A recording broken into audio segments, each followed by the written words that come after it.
আমি আপনাদেরকে একজন সফল ব্যক্তি সম্পর্কে বলতেছি। জুলাইবিস রাদিয়াল্লাহু আনহু ছিলেন কালো মানুষ। কেমন?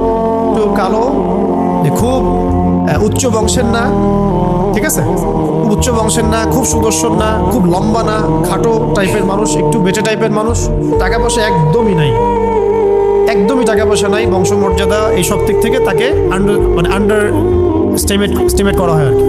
এমনকি ফিজিক্যাল স্ট্রাকচারও তারা আমাদের অনেকের মধ্যে সুদর্শন। তার অবস্থা কেমন? নবী সাল্লাল্লাহু আলাইহি ওয়াসাল্লামের সাহাবীরা অন্য হাদিস থেকে বলেছেন যে নবী সাল্লাল্লাহু আলাইহি ওয়াসাল্লাম মসজিদে যেতেন, মদিনা মসজিদ নববীতে যেতেন, রাস্তার পাশে তিনি পড়ে থাকতেন।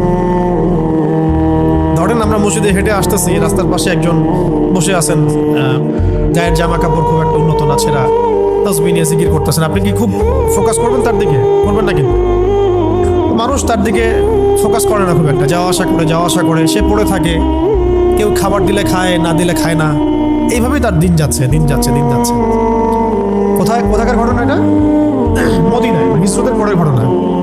সাহাবীর নাম জুলাইবিস রাদিয়াল্লাহু আনহু। খুব উচ্চ বংশের না, অর্থবিত্ত নাই। বারবার বলছি, আমি রিপিট করতেছি কেন? বিকজ এটা আপনাদের সাথে অনেক মানে সাইকোলজিক্যালি মিলবে বিষয়টা অনেকের সাথে, এবং এটা আমাদের খুব ভালো করে জানাও দরকার আছে। একদিন নবী সাল্লাল্লাহু আলাইহি ওয়াসাল্লাম তাকে বললেন যাওয়ার সময়, হে জুলাইবিস, তুমি কি বিয়ে করবা? প্রশ্নটা কি? খুব মজার আলোচনা না এটা আমাদের কাছে, অনেকের কাছে।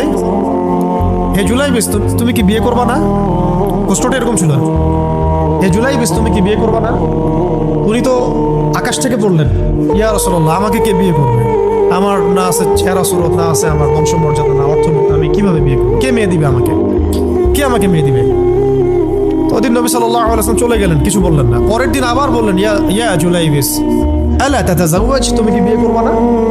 একই উত্তর, ইয়া রাসূলুল্লাহ, আপনি গতকালকে এক কথা বললেন, আবার বলতেছেন বিয়ে করবেন, আমাকে কে বিয়ে করবে? তৃতীয় দিন নবী সাল্লাল্লাহু আলাইহি ওয়াসাল্লাম আবার বললেন, আলা তাতাযাওয়াজ ইয়া জুলাইবিস, তুমি কি বিয়ে করবে না হে জুলাইবিস? তিনি এবার বলছেন, আপনি কি আমার সাথে রসিকতা করতেছেন?